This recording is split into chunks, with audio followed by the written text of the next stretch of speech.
Le centenaire de l'installation des collections dans le château est l'occasion de se plonger dans l'histoire muséographique diepoise. Je crois que ça avait été peu fait jusqu'ici.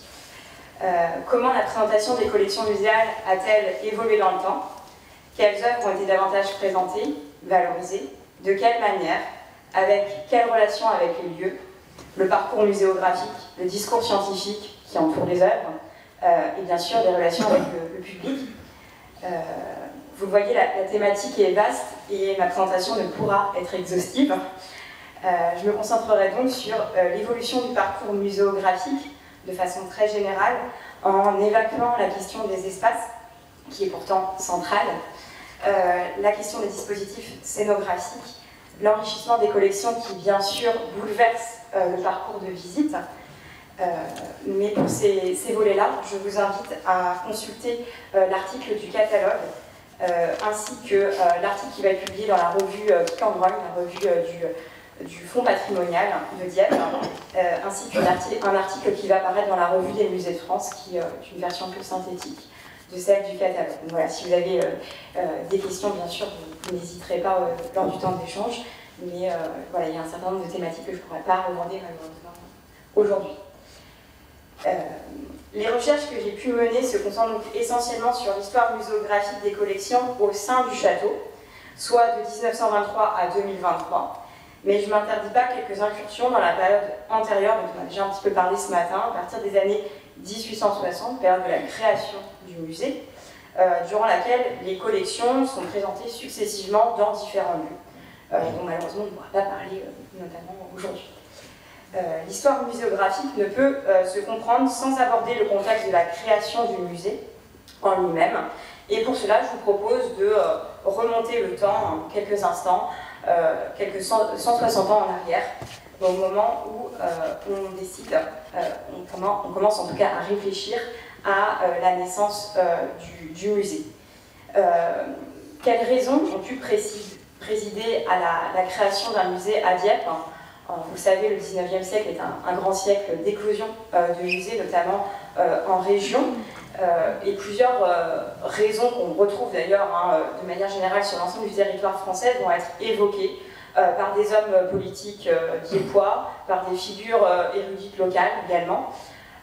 On a des motifs qui sont plutôt liés à l'élévation de l'esprit, l'éducation du citoyen, qui sont des motifs d'ailleurs qui sont déjà en germe au moment où on a le concept moderne du musée qui va émerger suite à la Révolution française, ce qui m'amène aux deux bulles, celle de citoyen éclairé et celle d'éducation, qui sont émises par différentes personnalités diepoises pour pousser à la création d'un musée, notamment la figure de l'abbé Cochet, qui va rédiger un article très important qui va apparaître dans un journal local qui va défendre ces raisons-là. On a aussi bien sûr des raisons historiques et mémorielles qui vont présider à la création du musée et qui vont être avancées par les partisans de cette création du musée au XIXe siècle. On a aussi des raisons plus pragmatiques, voire financières, d'où la présence d'une bulle rentabilité. Très souvent, on va retrouver dans la bouche de différents partisans du musée le fait que de créer un musée à Dieppe permettrait de doter la ville d'une infrastructure touristique, ce qui n'est pas anodin, sachant que Dieppe est la première station balnéaire française. Donc c'est un argument qui va être avancé par différentes parties prenantes. Et enfin, on a aussi la notion de prestige. C'est peut-être pas le terme exact, mais il faut savoir que on a un certain nombre d'hommes politiques et également de figures locales qui vont regarder autour de Dieppe, puisqu'à ce moment-là, on a des villes, si ce n'est rivales, en tout cas des villes proches géographiquement, qui sont déjà dotées d'un musée ou qui sont en train de s'en doter au début du XIXe siècle. Notamment dans le nord de la France, sur les villes d'Amiens, Abbeville, Boulogne, mais également d'autres villes normandes comme Rouen, Le Havre, Caen, Bayeux ou encore Cherbourg. Donc ça va aussi pousser finalement les figures locales à créer un musée. Alors quand est-ce qu'a lieu finalement cette création du musée? Il faut savoir que c'est une gestation lente qui va être ralentie pour différentes raisons sur lesquelles je ne vais pas m'étendre. Mais il y a 3 dates globalement qu'on peut retenir, en tout cas que j'ai choisi de retenir. C'est en 1834 la première mention officielle d'un projet de musée au sein du conseil municipal. À ce moment-là, l'idée est évoquée de créer un musée naval d'histoire naturelle et d'antique. Et je reviendrai ensuite sur cette notion. Le musée ne se crée pas d'emblée suite à cette première évocation, cette première idée. Le projet va être mis entre parenthèses, notamment pour des raisons budgétaires, également pour des raisons de constitution des collections. Avant l'ouverture officielle d'un musée, on a déjà des premières collections, j'ai qualifié un peu abusivement de proto-collections, des collections qui sont principalement des vestiges et des objets archéologiques qui sont inscrites à partir de 1857 sur le catalogue de la bibliothèque municipale et qui intégreront ensuite les collections du musée. Ce sont des objets, des vestiges qui sont principalement tirés de flux locaux, effectués par des érudits locaux, notamment sur les sites de Puy et de Sainte-Marguerite-sur-Mer par la figure de Pierre-Jacques Ferret, et sur le site de Roumanie-Bouteille par l'abbé Cochet. Donc on a en réalité des collections qui précèdent la création du musée, et ce phénomène n'est pas rare. Je parle un peu sous le contrôle de M. Henrion qui est présent aujourd'hui. Voilà, on retrouve d'autres cas où on a la constitution de collections archéologiques qui précèdent la création du musée en lui-même. La date de création du musée ne fait pas consensus. En fait, on trouve plusieurs dates qui sont évoquées dans des sources historiques. On a notamment l'artiste et ancien conservateur du musée, Armand Mélicourt-Lefebvre, qui est chargé des collections de beaux-arts, qui évoque la date de 1860, tandis que Ambroise Millet va lui avancer la date de 1864. C'est un ancien conservateur également du musée de Dieppe. Et on a d'autres sources qui évoquent la date de 1865. Donc on a plusieurs dates qui diffèrent, mais on peut en retenir une en tout cas qui assoit l'existence juridique, notariale du musée, qui est la date du premier registre d'inventaire. Vous avez ici la photo de la page de garde, la lettre A. Ce premier registre d'inventaire est donc daté de 1863, donc on peut dater la création officielle du musée à cette date précisément, même si évidemment on avait peut-être déjà des collections qui étaient rassemblées dès 1861 dans certains bâtiments. Donc une genèse du musée qui est assez lente, qui va s'étirer sur plusieurs dizaines d'années. Et Pierre Bazin, un ancien conservateur du musée qui a rédigé un document qui s'appelle « Les origines du musée », précise qu'il a fallu 70 ans à partir de 1834 pour véritablement asseoir l'existence du musée dans un lieu stable avec vraiment des fonctions de conservation et de présentation des collections. Donc c'est une gestation qui est assez lente. Passons à présent à l'existence du musée dans le château. Entre 1921 et 1923, le conservateur Georges Lebas va avoir la lourde tâche d'organiser le transfert et l'installation des collections muséales dans le château. Il ne peut pas, dans un premier temps, déployer les œuvres dans l'ensemble du château, mais plutôt dans une portion congrue. C'est la partie que vous voyez qui est en rose sur le document, qui est un plan du projet d'installation du musée, qu'on qualifie musée du vieux château. Vous voyez sur le document, Pierre faisait écho aux appellations qui ont pu se succéder. D'ailleurs, sur ce document, on voit qu'il y a encore un partage, en tout cas, on est vraiment sur une période de transition entre le monument historique, avec ses usages précédemment militaires, et la fonction de musée. Notamment, les écritures qui se trouvent en marge des salles mentionnent parfois les anciennes fonctions militaires. Donc, un aménagement dans une portion congrue du bâtiment, limité à 8 salles qui apparaissent en rose sur le document. Ce plan provient des archives du musée et montre que les salles actuelles étaient recoupées par différentes cloisons, ce qui fait qu'on arrive à 8 salles, mais aujourd'hui on n'a pas 8 salles, on en a un peu moins. La partie en fond bleu, qui se trouve sur la partie droite pour vous hein, du document, font partie des projets d'aménagement qui ne se réaliseront qu'à partir de 1926. Donc dans un second temps, on va avoir un déploiement plus large des collections muséales. Il a noté que finalement ce déploiement des collections permanentes correspond peu ou prou au parcours actuel des collections. La conquête des espaces, c'est un sujet sur lequel il y a beaucoup de choses à dire, mais voilà, en tout cas, on a eu des avancées, et puis en termes d'emprise des collections permanentes, on est peu ou prou sur le document que vous avez sous les yeux. Vous voyez aussi un document un bâtiment en prolongement du parcours muséal, qui est un bâtiment qui a été détruit en 1923, il n'existe plus. C'est la caserne Ruffin, qui s'accolait à la courtine et qui a été remplacée à partir des années 1980 par le bâtiment des expositions temporaires. Le BAR va donc devoir faire des choix sur cette première ouverture en 1923. Et il va laisser la part belle aux collections de Beaux-Arts et à la collection Camille Saint-Saëns. Cette prédominance peut s'expliquer tant par la place importante qui leur a été accordée dans le précédent musée, les différents bâtiments qui ont accueilli le musée avant que celui-ci ne s'installe au château, mais aussi peut-être la collaboration avec l'encadreur Clouet, l'encadreur diepois, qui a aidé Georges Lebas dans sa tâche. Peut-être qu'il a eu une influence aussi dans l'importance, la place qu'on a laissée à ces collections. Lors de son inauguration et au sein des différentes brochures touristiques qui sont publiées dans le sillage de l'ouverture, le musée de Dieppe est souvent présenté sous l'appellation Musée Saint-Saëns ou renfermant le musée Saint-Saëns. Donc on voit que l'ombre du compositeur plane vraiment sur le nouveau musée qui ouvre à partir de 1923.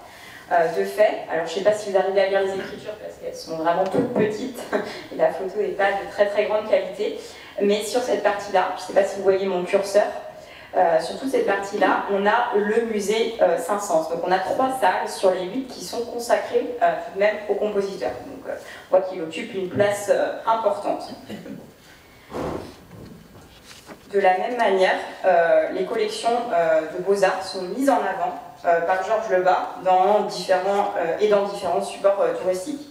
Sur cette photo, notamment, on voit que le tableau de Camille Pissarro, qui apparaît ici au centre des boiseries, côtoie les collections de Camille Saint-Saëns, notamment ce piano.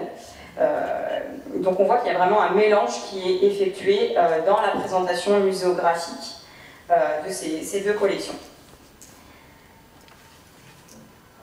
5 minutes. Oula, ça va être compliqué. Je me dépêche.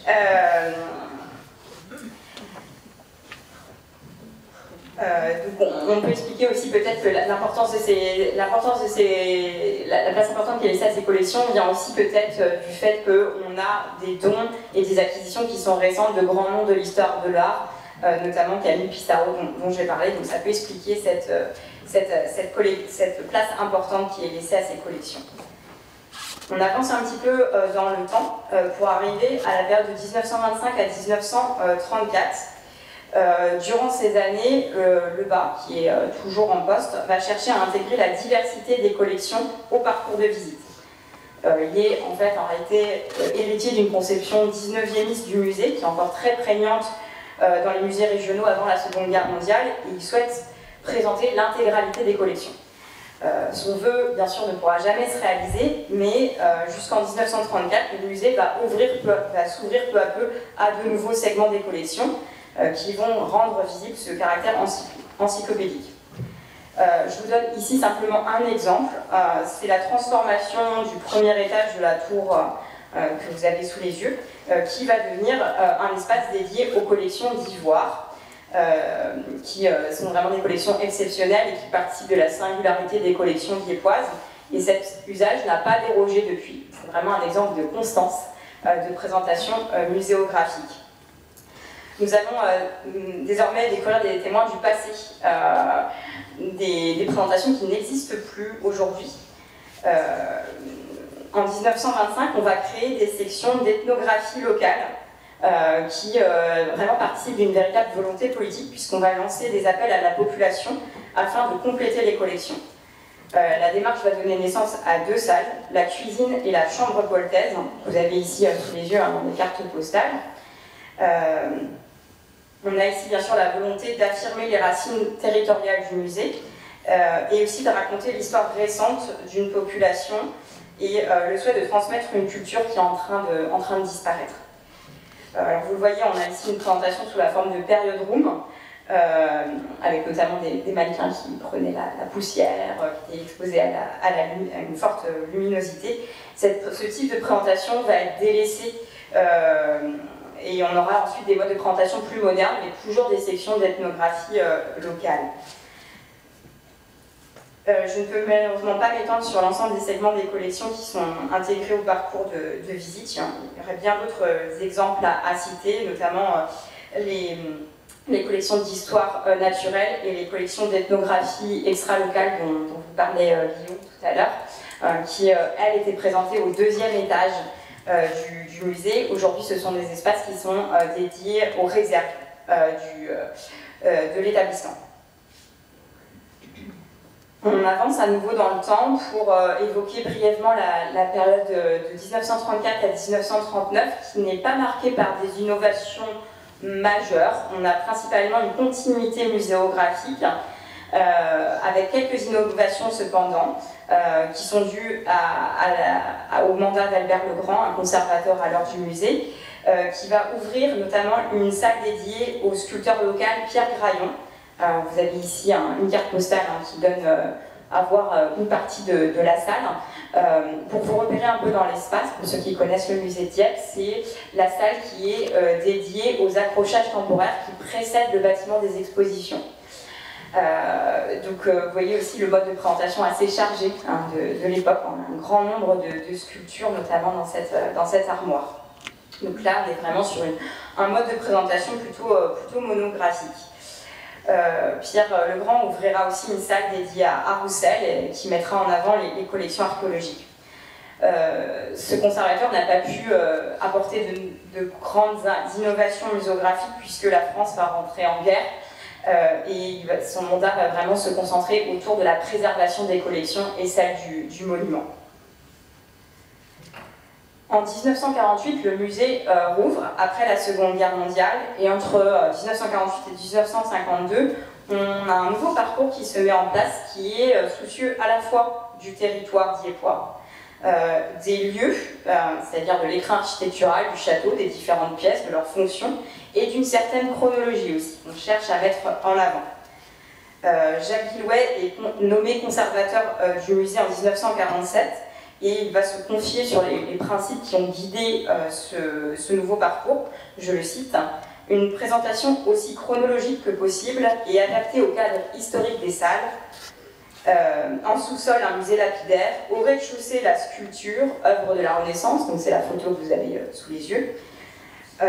Dans les salles portant boiserie, les meubles et objets d'art du XVIIIe siècle, et ainsi de suite jusqu'à nos jours. Naturellement, tout ceci est orienté dans le sens local. Les musées comme celui-ci doivent refléter la vie de la cité, son histoire, ses richesses, ses industries d'art. L'enrichissement par don ou acquisition doit recevoir la même orientation. Ce n'est d'ailleurs pas une innovation, mais le prédécesseur l'avait compris, il ne s'agit que de continuer dans cette voie, d'accentuer cette direction. Donc il s'inscrit dans une forme de continuité, mais la nouveauté de sa démarche réside véritablement dans la corrélation entre les fonctions ou l'aménagement de certaines pièces du monument et la nature des œuvres qui y sont présentées. Dans l'exemple que vous avez sous les yeux, donc on a des sculptures d'époque médiévale et renaissante qui sont installées à cet endroit-là pour respecter le parcours chronologique, mais aussi parce qu'elles bénéficient d'un éclairage dosé et latéral qui est assez proche de la luminosité dont elles devaient bénéficier au moment où elles ont été produites. C'est ce qui a conduit le choix de Jacques Guillouet pour cet espace. Et de présenter donc ces œuvres-là dans cet espace précisément. On pourrait donner d'autres exemples, mais c'est véritablement la nouveauté de sa démarche muséographique. Il l'a appliquée à d'autres espaces et d'autres segments des collections du musée.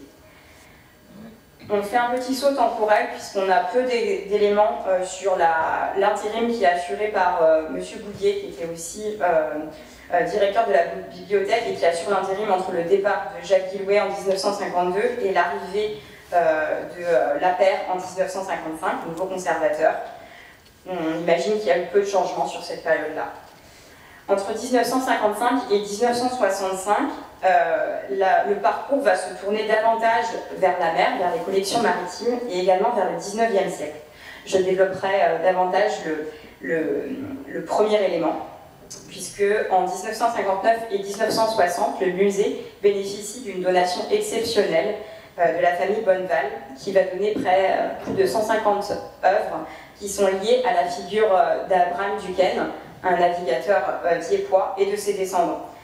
Donc ça va vraiment permettre de redéployer les collections maritimes qui jusque-là étaient dispersées dans le parcours muséographique. On va les rassembler au sein d'une première puis d'une deuxième salle au rez-de-chaussée et on va leur laisser vraiment davantage de place. Jusqu'en 2013, on avait une salle des marines, vous avez une photo d'ailleurs sous les yeux qui correspond à une des deux salles dont je parle, et vous le voyez comment ces collections finalement discutaient, dialoguaient au sein de cet espace-là. Je reviendrai ensuite sur le déplacement des collections du musée maritime. Accélérer un petit peu. Oui, du musée maritime. Parce qu'on est vraiment dans la deadline. D'accord. Il est dur. Non. On peut réserver ça pour la discussion. Bien sûr, j'entends. J'avance donc dans le temps. Et donc on arrive sur l'arrivée de Pierre Bazin, conservateur du musée Dieppe de 1965 à 1997, qui est marqué plutôt par des dialogues entre des segments de collection de nature très différente. On ne voit pas vraiment sur la photo qui vous est présentée, mais on a des croisements entre collections de beaux-arts, des collections ethnographiques et parfois des collections d'art décoratif qui dialoguent dans une même salle. Par exemple, on avait des collections de peinture qui vont côtoyer du matériel de pêcheurs locaux. Le conservateur va aussi laisser davantage de place aux collections archéologiques, c'est ce qui marque aussi sa présence au sein du musée.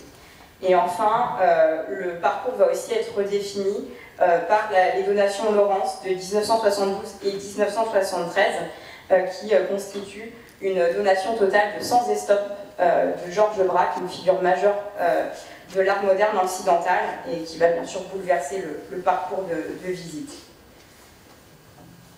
Aujourd'hui, le musée a grandement évolué, notamment depuis la campagne de travaux de 2014 à 2016, qui a contribué à refondre en partie la distribution du parcours de visite, puisqu'on a des espaces qui ont été convertis à d'autres usages.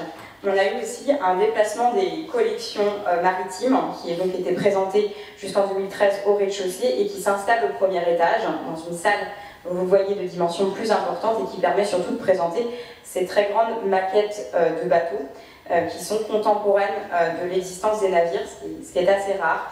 Ça permet de présenter notamment le Beaumont, qui est un des chefs-d'œuvre de nos collections maritimes.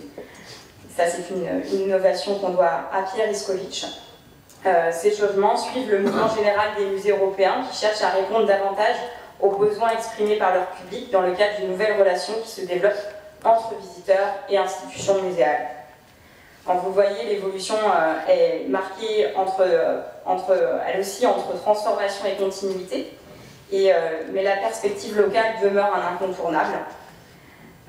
On a donc des collections historiques majeures qui vont continuer à façonner le musée, et des nouvelles collections qui ont aussi impliqué une refonte du parcours de visite, notamment les collections maritimes et l'art moderne, à travers des enrichissements majeurs au cours de cette période. Je finirai brièvement en parlant des sources qui ont nourri mes recherches. On a eu la chance de retrouver un nombre de coupures de presse très important, puisque les différents conservateurs qui qui ont marqué l'histoire du musée tenaient chacun des revues de presse. Alors, à l'époque, c'était plutôt des revues de presse papier, mais qui ont permis aussi de suivre l'évolution du musée. On a aussi un ensemble d'archives qui m'ont permis de nourrir ces recherches-là, archives municipales, archives du musée, archives nationales, et également des documents qui sont liés plutôt, des documents de travail produits par des conservateurs, des érudits, des hommes politiques locaux, et bien sûr des articles scientifiques sur l'histoire muséographique qui m'ont permis de faire des liens avec l'histoire muséographique française.